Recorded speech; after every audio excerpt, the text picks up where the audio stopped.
show. Welcome to Shit People Are Talking About with T. And we're missing Jay. Jay's out of town with his baby girl's birthday. Happy birthday, Johnny. Happy birthday, Johnny. Happy birthday. Miss you, Jay, already. You know what I'm saying? Bring your behind home afterwards, you know. So anyways, we're here today to talk about trailblazers. That's what we're talking about. People who are doing the damn thing and inspiring others. So, well, I'm supposed to have my co-host here, but I'm running a little late, so I'll start off with me. Oh, for you. I know, right?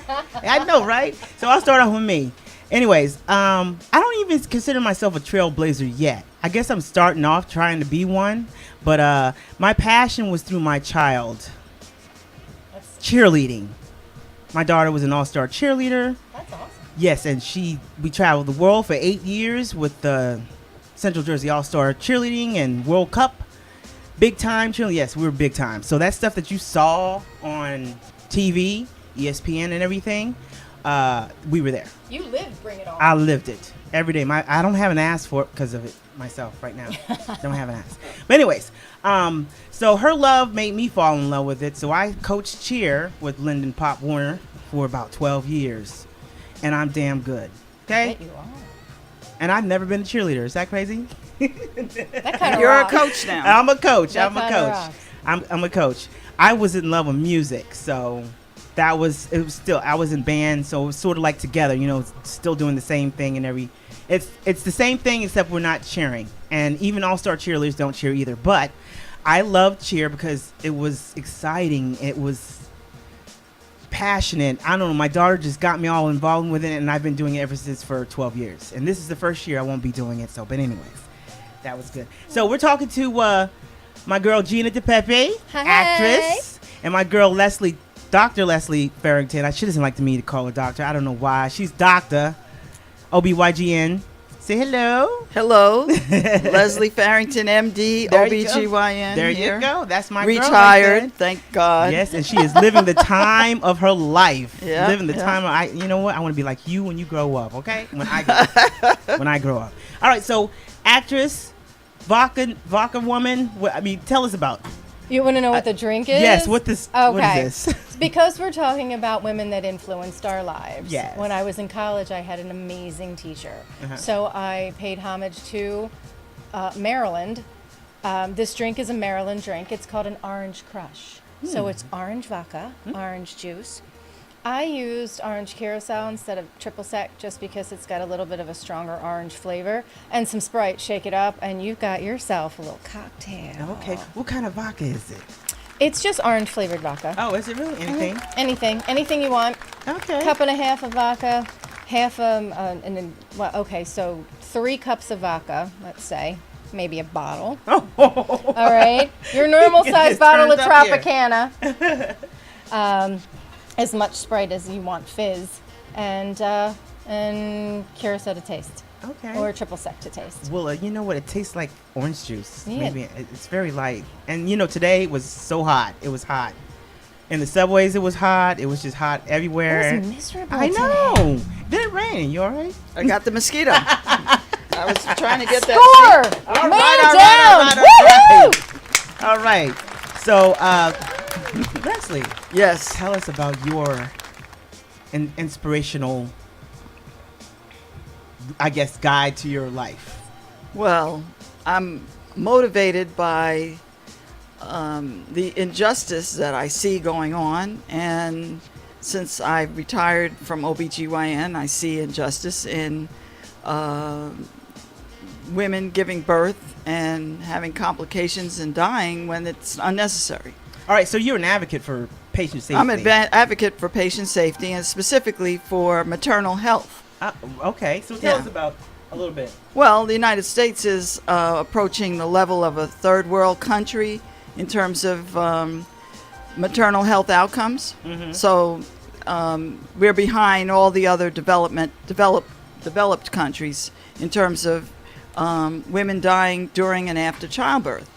So and the problem is doubled over the past 20 years. So no matter the fact that we're spending so much money on healthcare, it's shocking that the United States spends more money, but has, How is that deadly possible? results for women. Possible. What's going on? Yeah. Well, okay, Tell us. so the way they spend the money is not helping women. They don't have standards and protocols that are set for all hospitals. And so everybody's like cowboys, doing Right. their thing on the range, and there's no oversight or guidelines, and hospitals and doctors like to function independently, and that's what's going on. That's the American way, right? Right. We don't want democratic socialism or regulations, so we don't want those things. So what's the result? It's unequal treatment. So you find that a lot of the people who are dying are black women.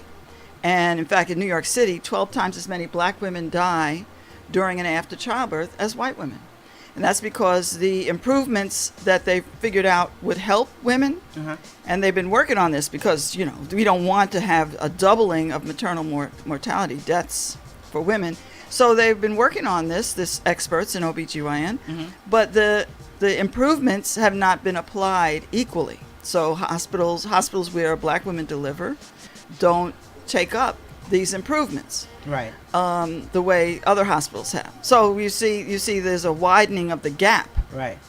where we're saving more white women's lives, but the black women are being left behind. This has been going on. This has not just started. No, This it hasn't just started, but it's this has becoming been going on, recognized. for It's a recognized. long time. Where Right. black women are being missed out as far as getting the proper care that they need to have when they're giving birth. Right. So, a lot of women are dying for no reason. Right. Well, half the deaths that American women, and I'm saying white women and black women, half of these deaths and half of the complications is about 700 deaths a year, and there's about 60 to 70,000 serious complications, life-threatening complications per year. And at least half of those are preventable. If they just would start using the bundles. And these bundles of protocols and safety standards have been used in California since 2010, and they're seeing improvements there. Okay. So there is a hope and light at the end of the tunnel. And now we need to apply these improvements across the board. But hospitals are not under any pressure to take up these improvements. And so, how does that make that? Where do you come in with that? Oh. So how are you, trying to change the world, change this? Okay, so in order to close this gap in health between black women and white women, we realize that a part of it can be solved by empowering black women to have their voice heard. So, like for example, Serena Williams. She spoke up when Yep. she knew she was having a problem. Right. People didn't listen to her. Exactly. We're saying now, we want to use her example and get this message out to black women everywhere that you need to speak up.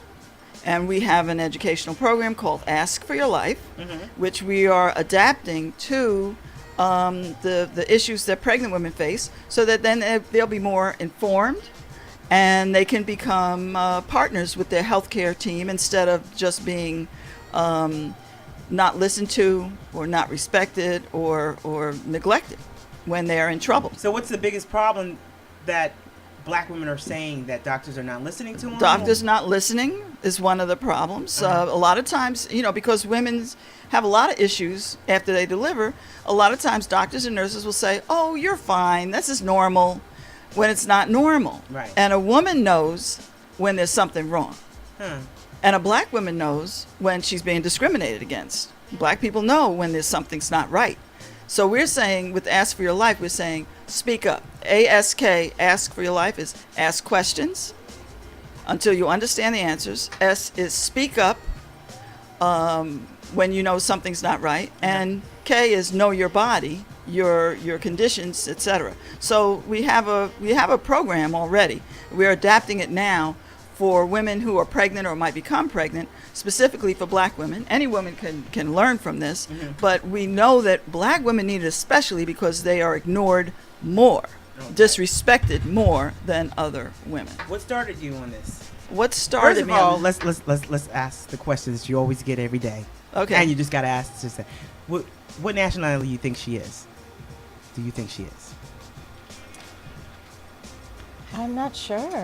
Take a guess. Now I feel like I'm on the spot. Mm-hmm. Because I am on the spot. Yes, you are. DJ, you gonna DJ, you take a say guess. something. Are you? Hold on.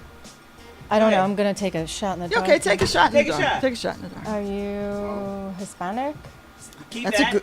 Okay, we'll take that DJ, one. Black? Anybody else? Nobody else can say anything? they can Okay. anybody can say anything. What do you think? Take too long. Huh? Mixed. Okay. Where did a young man like him get that term? It don't must know, be I the mean- new. Yeah, that's what they used to say Well, when I it's- was younger. Well, yeah, that's true. Yeah, Well, yeah. I thought she was Italian. Right. She's not Italian. She's not white. She's black. Did you now? I just love what Tonya used. Tonya said this to me one time. Let me see. She said, "Well, this is. I don't know if I can say this. Well, I can, because I'm not supposed to reveal our relationship." I mean, you can. I don't care. Okay, so she said to me one time. She says, "I told people that my doctor is like, oh shoot." This vodka's making me forget. My doctor is like a white person, a black person in a white person's yeah, body. exactly what I said. A black person in Before a I white knew her person's body, nationality. which is true. Right. But there are some. I do have features that my father could only have given me. I don't know. That right, you I don't. don't see Nobody it. can see them. Right. Nobody can see them. But anyways, But, yeah. So I look white, but I am African American, and I was raised black, right. and that's the way I think of myself. Now I don't see myself, but I have had challenges to what I assert is my identity. Right. So I'm aware Right. that people do not see me as a black person. No, and that's, so that's at certain points in your career, you were privy to a lot of situations because of your right. I physical hear what appearance. white nurses and doctors would say about black patients. It wouldn't be overt racism in labor and delivery in New York. Mm-hmm. You know, it would be, but it was. I knew what they were saying. Okay. And I would, call them on it, but you couldn't say they were overtly racist. Right. But I'm just saying I was aware. But what I wasn't aware of was how the way that they blame the patients for their situations or their outcomes, and the way they talked about the patients. This translated into worse statistics, worse outcomes overall, because this attitude Right. by clinicians on labor and delivery and other places in the hospital translates into poor care. Exactly. And I wasn't aware of Exactly. all of that as a practicing physician. Yeah, go I ahead, have talk. a personal Yeah, story go that ahead, I'd go like ahead, to talk. share That's with what you. we're here. Yes. Wait a minute, drinks. Because this is this speaks volumes to exactly what you're saying, and it's I think it's all women. I think if you are a woman and you have a problem and you have male doctors, they don't take you seriously. It's your period, you get patted on the head, is you get true. all this This is BS. true. And I know because those doctors almost killed me. Really? What happened? Oh yeah. For about 10 years, Uh-huh. I was complaining I had stomach problems. I couldn't eat, I couldn't digest food, I had ailment after ailment. They would not give me a CT scan. They would not give me an MRI. I had blood work. I didn't have diabetes. I didn't have hyper or hypoglycemia. It was clearly an endocrine problem that they didn't want to take the time to diagnose. And that's what's happening. So this is what happened. Yeah. A tumor grew on my pancreas to the size of a grapefruit. It enveloped and crushed my spleen.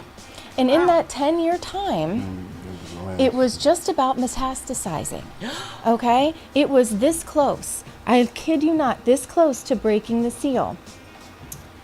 In that time span, my gallbladder had become one solid stone. You know how you have gallstones? Uh-huh. When they removed my gallbladder, it was a non-working organ. What? It was and it had been a non-working organ for years, hence all of my digestive problems. But I didn't have hypoglycemia and I wasn't diabetic, and they wouldn't give me any other tests because I was a young woman in her 30s. So they told me it was my period. I was labeled a hypochondriac. My friends would tease me, "Oh, what's your ailment now, G? What's your Oh, problem wow. now, That's Gina?" not nice. It was a big joke with all my friends. Gina, the hypochondriac.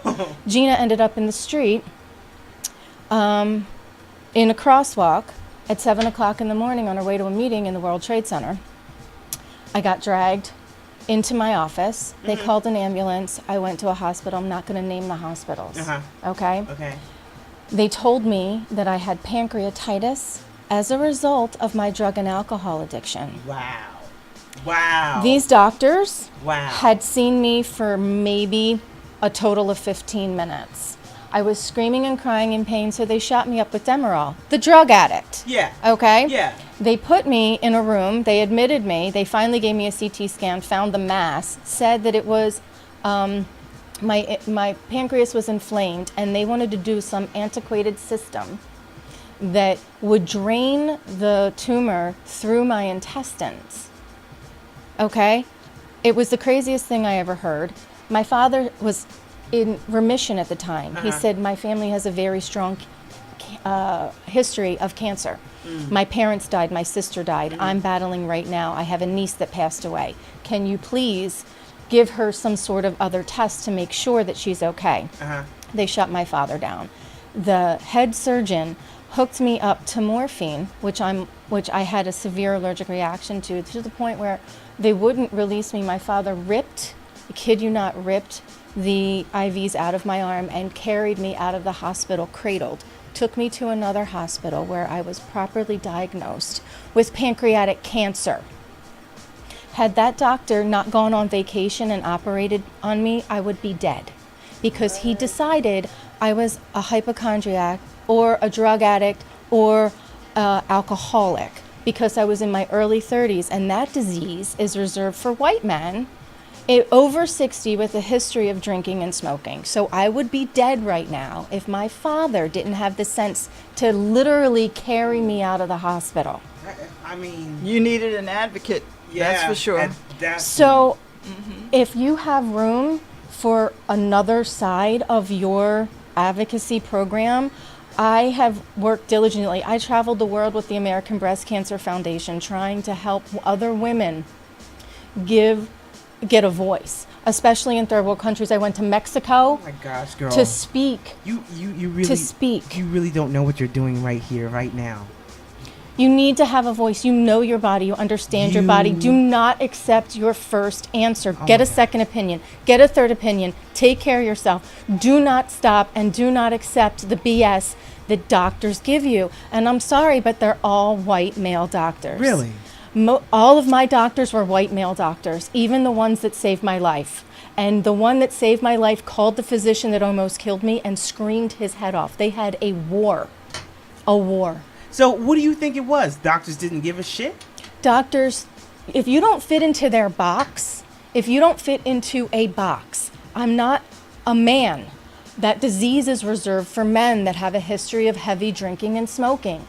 I was an athlete. I didn't drink that much. I didn't smoke. I did smoke, but at the time I had quit. I had quit for years. About 3 years at that point. So I was a non-smoker. I wasn't a heavy drinker. And I was female in my 30s. I was just a nut job. No, you're not. So a lot of times doctors blame the victim, so to speak, blame the patient when they can't figure out what's going on. And that's part of the problem. And there is a tendency for them to say, "Oh, it's a female problem" or something like that. There is a tendency. There's bias, Of course. and there's and these biases come out more. Stereotypes come out more and affect doctors' thinking more when they're under stress or pressure, etc. Time pressure, etc. All right, we're out of time right now, so we're going to take a little break. We'll come right back. Hold the thought. Beautiful. Beautiful. Thank you very much. Be right back.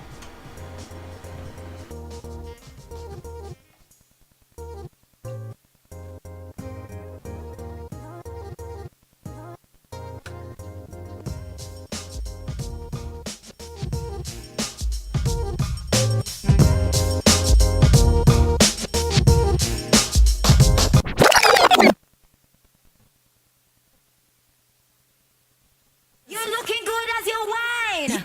Yes, girl. You're looking up, girl. You looking good as you want. Wind up, girl. You looking good as you want. Turn up, yes, girl. You looking good as you want. Wind up, yes, girl. You looking, wind up. I've been hustling all day on the block making money. Put in that work like them bees make them honey. Them see me fresh, them heart beat like a drummer. Them think me hot like West Indian summer. I wanna go where the music is fire. Bars go pop and the clouds go higher. End of the day, every boss needs to play. So me give them a taste and me wind up me waist. Yes, girl. You looking good as you want. Wind up, yes, girl. You looking good as you want. Turn up, yes, girl. You looking good as you want. Wind up, yes, girl. Wind up, you looking, wind up, you looking, you looking, you looking, wind up, you looking, you looking, you looking, wind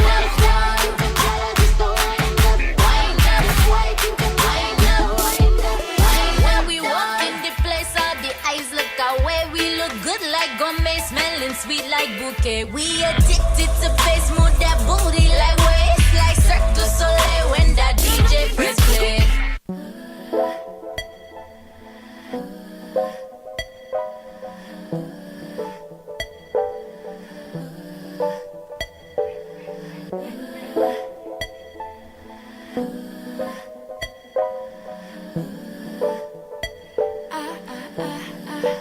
Oh, yeah. Knees scraped, palms too. Every inch of me is covered in a bruise. Hurts like hell. Eyes black, blood blue. I could let go now, but I can't and I don't want to. I won't lie, it's a battle of the mind. Almost looked for an escape from this agony I'm feeling inside. Feel so damaged that I might break. I realize this is my life. I can't quit or won't hesitate. Snatched a thorn right out my side. Fell down 7 times, stood up 8. 'Cause if I stay down, then I'm giving them what they want. What they want. What they want. Yeah, if I stay down, then I'm giving them what they want. Can't be giving them what they want. Won't be giving them what they want. Grease down, hair tight, brass knuckles on, 'cause it's about to be a fight. Hold my purse, don't be surprised, 'cause the tables have turned and now you realize I ain't tempted by the offer to surrender. Are you done yet? The answer is never. Know how to float, so I'll never go under. Just might sting you, so run for cover. Mama show ain't raised no quitter, so with all that pain I felt, I was down, but I got back up, and now I'm taking home the belt. 'Cause if I stay down, then I'm giving them what they want. What they want. Hey, yes, if I stay down, then I'm giving them what they want. Then I'm giving them what they want. What they want. Oh, if I stay down, then I'm giving them what they want. Oh, God, if I stay down, then I'm giving them what they want. Then I'm giving them what they want. They want what they want. Sometimes people let their envy get in the way. 'Cause misery loves company, and they just want you to stay. But if you stay down, then you're giving them what they want. Who cares about what they want? You can't stay down, because that's not what you want. Because that's not what you want. Hey, yes, if I stay down, giving them what they want.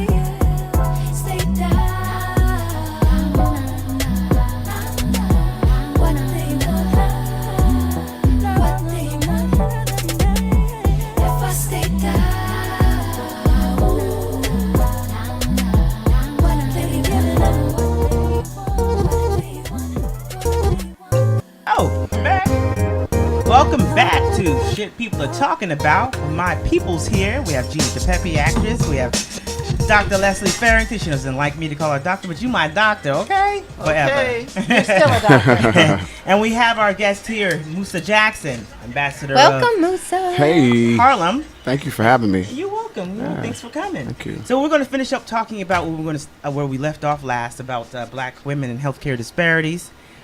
Gina was talking about a beautiful story about what happened. It's not beautiful, but it's it's real. It's real. It's real. It's definitely real. And that's a happy ending because you're You're 'Cause I'm still here. here, survived. and I'm you're here. supplying us with some vodka. I am so sorry. Where's my drink? You know what? We're going to get you a drink. We're in gonna just get you a second. Thank drink in you. I just need one one. second. I just All came right. on it. You just give me 1 second. Thank you. Yeah. Let's talk. I'll Let's whoop you up a cocktail. Okay. No, but what I was trying to say before we went to break is that you need to take responsibility for your own life.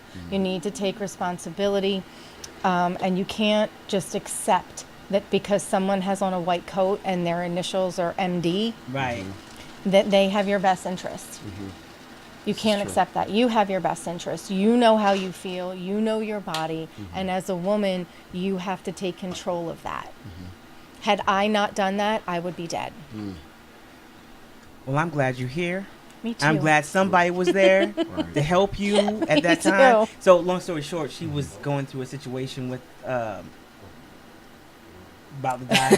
Okay. So, you know, About to die. About to I'm die. real. and the doctors weren't And listening. the Longest doctors short weren't, of it, right? yeah, doctors weren't listening to her or anything, and they kept shooting her off. And then they call her a drug addict and a drunk. what?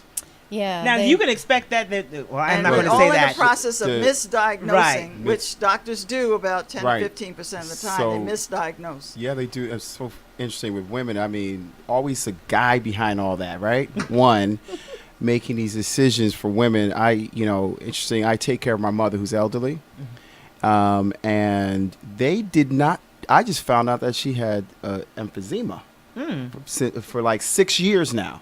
And she's been undiagnosed She and untreated. she was diagnosed, but they didn't tell her. So they basically said to us last week, "Oh, by the way, your mother has emphysema. That's why she has this lung problem." That she felt it. She said she had mucus in her lungs, but she was complaining about it, and we were like looking at her a little bit like she's elderly, maybe she's losing just kind it, of yeah. a little bit, but she knows her body. 6 years And ago. they said to her, yeah, your mother was right, and she was been to like 3 doctors, none of them saw the emphysema. How do you And- not How do you not see emphysema? emphysema? I'm you- letting If you're y'all taking all know. these X-rays and stuff of your Well, lungs, you notice he talked we- about her being older. It brings up another ism. So there's Yeah. sexism, ageism, racism. Right. All What? these things Right. can affect Right. the way you are treated in the healthcare system. So Right. that's so why if you're you need an 85 years advocate. old, Right, which You is need an about her advocate. age. You Yeah. need an advocate. they don't care by no your more. Oh, side. baby, Right. you about to die, so it's all right. Right. You'll be all right. Here's some pain medicine. Right, exactly. So she wasn't getting the proper medication for what she needed, but she was getting for other things, the sort of symptoms of the, Instead of treating instead of that, treating that. Had we known, we would have obviously stepped in and stepped done, in of and course. done stuff. So just saying that to say that, women have it, hey, hats off. Just get yourself checked up, get second opinions, third opinions, fifth opinions, whatever you need, That's exactly right? what I And, said. and Yeah. have an advocate. And have an advocate. Have an Yeah. advocate. Your son being by your side Mhm. will keep them from That's right. neglecting you. Truth. Truth. And if there's 2 people there, they know that you are a person. Mm-hmm. So- That's worthy of dignity and Right. respect, and to be treated as if they would want their family to be treated. Absolutely. And So- you can say that to the doctor. Yeah. That's what I always say. I say, how would you treat your grandmother? How would you treat your mother? Whatever you do for her, please do that for my mother. Well, they took and it an always oath. changes My whole when it thing, happens. you took an oath Right. after you graduated and did all your I can't even speak right now. Your residency and all that other stuff like that. You took an oath to care for people. So, care for people. Right. All right. Well, anything else you want to say about that topic? And we're gonna move on. Well, the key thing is ask. Mm-hmm. ASK. Ask questions till you understand the answers. Speak up. if something's not right, and know your body, your conditions, medications, and test results. Exactly. Know what they're doing, and make sure you get the results. And That's let what we people like. know, and always have that person with you, because you know, one thing I saw in the hospital was a lot of people that did not have anybody with them, and they said, "Thank God your mother has you," Right. because there's so many people that walk into these hospitals and they just or their family drops them off. Stick around, find out, you know, what she needs or whatever. Follow up with her. You know what I mean? Be that advocate, as you put it, for her. You know, so. That's beautiful. All right. Well, thank you very much for that topic. That was deep. Let me have a little sip on that You one. Yeah, brought let's it see. up. I know. I'm still looking for I know I brought it up. I'm gonna pretend sip. No. I'm gonna make you a drink. Can you? Lisa. I will make Oh, you a drink. yes. Okay. Well, I'll you be can. right back. Okay. Well, We love a here. We're gonna cocktail talk and- to him for a second while Okay. you're doing that. Yeah. Okay. thing. Yeah, because we love a cocktail in Harlem. All right. So Musa, tell us about. First of all, let's introduce Musa Okay. Jackson. Yes. Tell us about your life, Oh, who you wow. are, and then we're going to talk Ooh. about dreams. Dreams. Wow. Okay. Following your dreams. How? Okay. When? What? Where? Okay. What is your dream? But first of all, Okay. Hi, I'm Musa Jackson. I'm affectionately known as the Harlem Ambassador up in Harlem. I born and raised in Harlem. I come from activist parents. So a part of, I don't know if it was a dream, was just sort of like you woke up and you knew you had something to do. You know what I mean? And mine was just, I wanted to get into the entertainment industry. You know, I wanted to be a writer. Actually, I wanted to be behind the scenes. I like to produce. I like to put things together. And but as luck would have it, I found myself in front of the camera at a very early age. I was discovered by a modeling actually by a magazine, GQ magazine, when I was 18 years old, right out of high school. And they asked me if I wanted to model. I didn't really even know what that was because I was in college, and I just sort of said, okay, take a picture. I get paid for it, cool. And I wound up doing the first Gap ad. Yeah, so this is like in the mid I need to have a 80s. picture. You don't have a picture. I didn't bring a of it? picture. It's actually on my phone, so I have a lot of pictures on my phone. So we can show it on your Well, phone. come Find on. it. And we can show it on my phone. Yeah, you can show it on my phone. Oh, We okay. got cameras right here. See I the got camera see right the there. first camera right there. Okay, well, Yeah, you want to see over the first there. Gap? Okay, well, Yeah. let me find it for you guys. But as I scroll, You scrolling. I'm scrolling. Anyway, I'll show it to you in a minute. But Okay, I would do the Gap and do other things, and then I went back to college for screenwriting and wrote a screenplay or two, and that got me to Hollywood. So I was really always sort of like wanting to just put things together, like tell stories, tell our stories, specifically Harlem stories. So I kind of knew about Harlem through whether it was through loosely through folklore of Harlem, or through my parents, or just hanging out and just seeing what was happening. I knew that we had a rich history and it wasn't being told, and so I wanted to do that. And the next thing I know, I'm in Hollywood. I'm writing, and then I decided, I was in LA. I got sort of brought to Hollywood because I sold a script, and then I just sort of came back to Harlem. It was right before the gentrification started, and what I wanted to do was, at that time, Harlem had not been gentrified, so everything was happening downtown. If you know New York City, Soho was popping, Chelsea, everything downtown, but there was nothing really going on uptown. So I started to say, how come we can't have something uptown? So I started doing events, and I started my own event production company, and that drew people up to Harlem. A lot of the events. And then as businesses started to open, I would be the person who they would call to open up, do the grand opening parties, and it would be like this diverse group of people coming from downtown, the people uptown that, and just kind of making people comfortable with being uptown and understanding how we do things uptown, because Harlem has a specific way of. They have a whole different vibe. We have a whole different vibe. Yeah, we the vibe got a is whole different swag uptown that's different from downtown. You know what I mean? Because most of us that are from Harlem, our parents came from the South. From Right, okay, right. You speak Exactly. to each other. we everybody speak. We speaks. say hi. Say hello. We say hi. we say hi. We say how you doing. We want to know how your family is. We know where your kids at. When you don't know where your kids at, we look out for you. I mean, I grew up with I don't know how many mothers around that would knew exactly when I was getting in trouble and all that kind of stuff. You know what I mean? So It takes a village to raise kids. and I always. I Not came these from a days, strong always. village. So but I always followed my dreams. I always was that kind of person that really. What do you have to say to somebody who doesn't know where to start? You got to know what you want to do. So if it's if you want to get into entertainment industry, figure out what part of the entertainment industry it is. But you don't always have to be in front of the camera or at the mic. You can produce stuff. You can create things. I believe in creating your own vehicle, because once you create your own vehicle, you can then have control over it. And that's what I do. I create my own work. You know. Gina, what was your dream? Oh, I've wanted to be an actor since I could walk.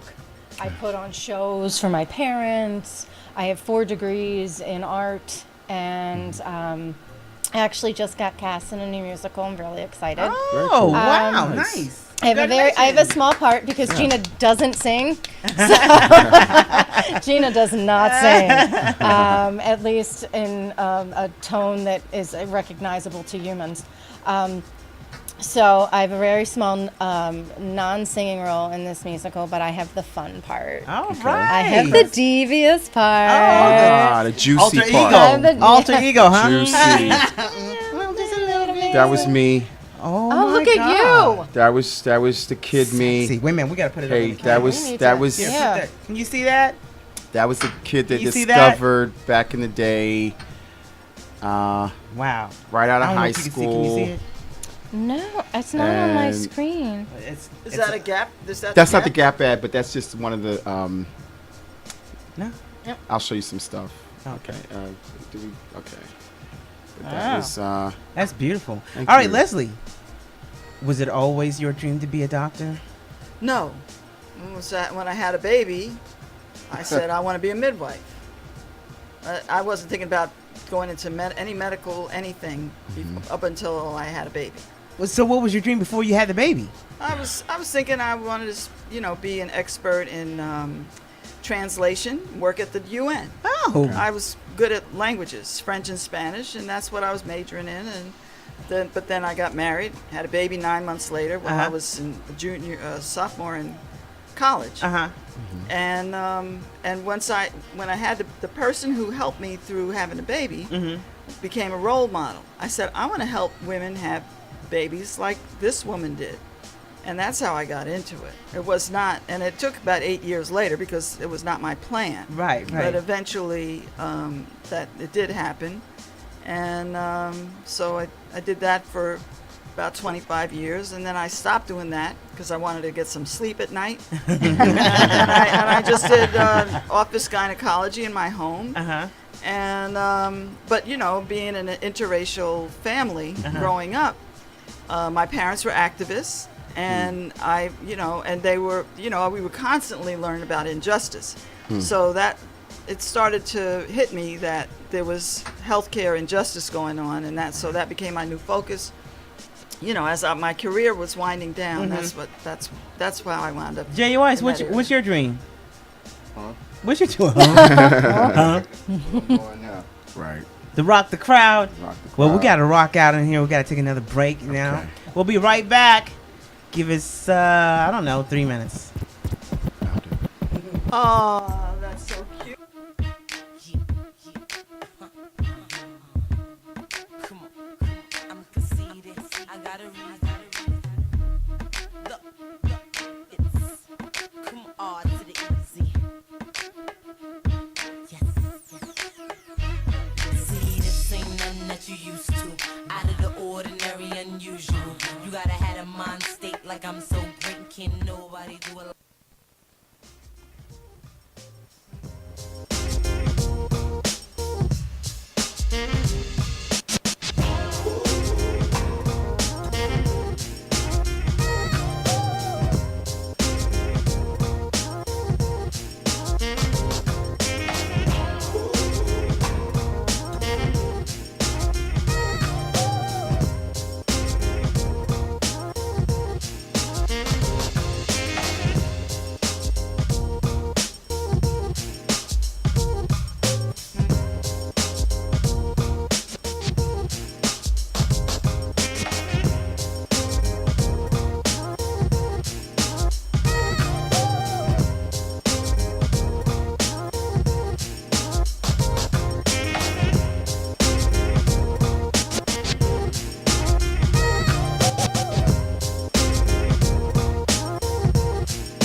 We're coming back. We're coming back. We're here. We're back. We're back. Hey. Welcome to shit people are talking about. There's a lot of Harlem connections. I know. Harlem connection. We got my boy Musa Jackson. We got Gina Dipeppi, and we got Leslie Farrington here with us today. DJ J. Weiss. My engineer Dave. Hi, Dave. Yes. Dave. Hi Dave. Hi, Dave. And his partner. I don't know your name. Sorry. Jay. Okay. Well, welcome. Welcome back, everybody.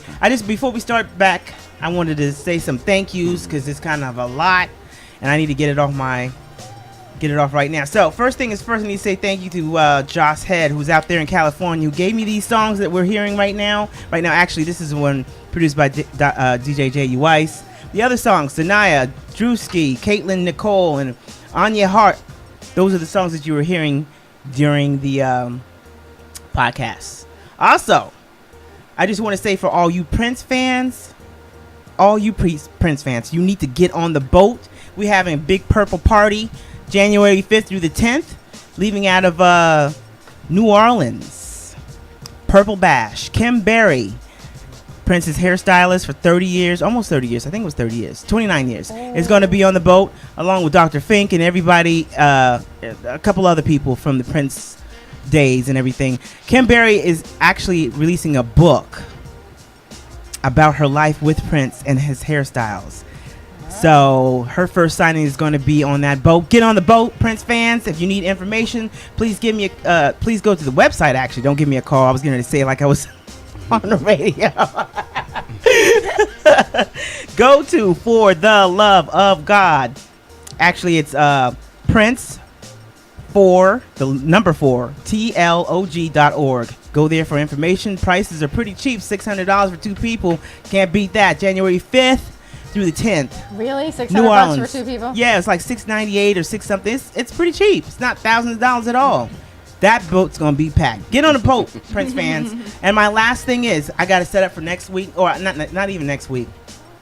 The whole month of August, we've got a lot of big hitters coming around here. So sometime this month, we have Sheree J. Anybody watch The 4 with P. Diddy and DJ Khaled, that singing? Yeah, the singing competition. Yeah, I love the show. Okay, actually, I love the show, and I love Sheree J. She's fire. She's coming in the studio. Funny. She's a trailblazer herself. She's fighting cancer, and she's doing this competition and everything. Well, the competition's over, but she was doing the competition. And we're going to talk to her. We're going to talk to Kim Berry also, too, this month. Cool. About Prince and how she's did his hair and everything. And the book. Wow. So those are all my announcements. I'm done. Thank God. Nice. Nice. So let's pick up. Pick up. I want to pick up. I know I have a Prince connection. Yeah? Yeah. How? A friend of mine used to be in the group, his group, and her name is Shelby J. Shelby, what up? It's Musa. Musa, what's good? What's good, Shelby? On the show. I'm sharing this on your page, Shelby, because I am a friend. Thank you. Okay. She's going to go Musa. Yes, Musa. Okay. Musa. Yeah. So that's the one thing of Ambassador. You know a lot of people. Also, last night I was with DJ Khaled's stylist. Really? Yeah, he's Harlemite, Terrell Jones. Okay. Yep. Where else we go? We are in the midst. It's all things Harlem when I'm here. It's Harlem Week. Yeah, As a matter of fact, Harlem Week kicked off on Harlem Week kicked off actually this year on my father's deceased, but his birthday was July 29th. And that was the first day of Harlem Week, and it goes to August 25th. And if you guys are in Harlem next week on a Sunday, please come through to Sunday Sermons 10th anniversary at St. Nicholas Park from 1 to 6, and bring good vibes. It's gonna be great music. DJ Storm and Norman. I'm just giving you a shout out. He does an amazing thing. Amazing house music. It's beauty. It's people. It's love. And about 6,000 people come out. I'm just gonna be hanging with you. Come out. I'm gonna be in Harlem on Monday. Yeah. What can I do in Harlem on Monday? This Monday. Oh, this Monday normally is most Mondays in Harlem are Rakeem Walker Project. It's at Red Rooster. He turns up. He might be in Germany. This I can find out, but I normally on a Monday is where you should be at is Red Rooster Rakeem Walker Project. All right. Okay. check it out. So we're gonna start wrapping it up. We only got 3 minutes left of 3 our beautiful minutes? time. I know 1 hour goes by pretty fast. wow. I'm telling you. That was- Okay. Well, Leslie So and I dominated. yeah, that's true. But I love you all for that beautiful, beautiful moment that we had. Okay. So plug yourself. What you got? Where can people find you at? My name is Gina Dipeppi. You can find me at www.ginadipeppi.com on Facebook. Or my email, ginadipeppi@gmail.com. I will be performing in October at the Brooklyn Playhouse. Back in the day, the musical, with my Yay. mom Nice. singing sassy role. Give us. You like that sassy, huh? Are you allowed to give us an example? We have our first table read tomorrow. Okay, so I'm okay. not sure yet. Okay. But I can always come back. Oh and yeah, do another you know play. Plug you and the vodka. Plug it. She just likes my drinks, y'all. I Yeah. love you Good. though. I The love drink you is so. good. Just love my drink. The Very drink is light. good. Okay? I love you too first, and then the drinks. Okay. Leslie, where people could find information Okay. about Ask for Your Life? askforyourlife.com. And if you want more information, go to info@askforyourlife and email me at info@askforyourlife.com. Okay. And bring an advocate when you go to the doctor, and ask them, what would they do if it was their family member, Right. Yeah. So, say, doctor, I'm concerned. I want to make sure we get the right diagnosis, and the right treatment. And so, what would you do if you were me, or this was your relative? So, It's very serious. Bring an advocate We gotta love and each other. ask. That's for Ask. sure. We gotta That's We love have to each take other. care of each other. We gotta That's take. right. ask we, questions and we all speak up. Yes, exactly. That's all we have. Jay, you guys, what do you got to say? You got anything you want to say, baby? I didn't hear that. Say it again. Peace, love, and soul. All right, baby. Peace, love, and soul. I still feel like I'm on Soul Train. Got some Soul Train I was music? thinking that too. Hey, Soul Train. Soul Train. Okay, so anyways. Yeah, did you plug yourself? Oh, Did you I get- just say come to Harlem. It's Harlem Week till August 25th. You can follow me on IG with Instagram at IAM Musa MUSA Jackson, and you'll find out all things Harlem. Go up there and just say Musa Jackson sent you. The Harlem ambassador. Have a good time. You still model? I do. You do? I do. Oh, I try. okay. Okay. I'm You all right? whatever you like. You right? And I still write. Yes. Okay. Yeah, I've got to keep it going. All God's gifts, we got to keep them in there, right? You have Keep to 'em- do what gotta- you do. If you yeah. have, this is my what you thing. love. Yeah, do what you love. Yeah. Whatever's in your heart, people. I know it's hard out there. You got to put food on the table, keep a roof over your head and everything, but try to step out and do what you love to do. You'll be free. All right, that's all the time we have. All right. Thank you. Do we have to? That's it? Good night, y'all. Good night.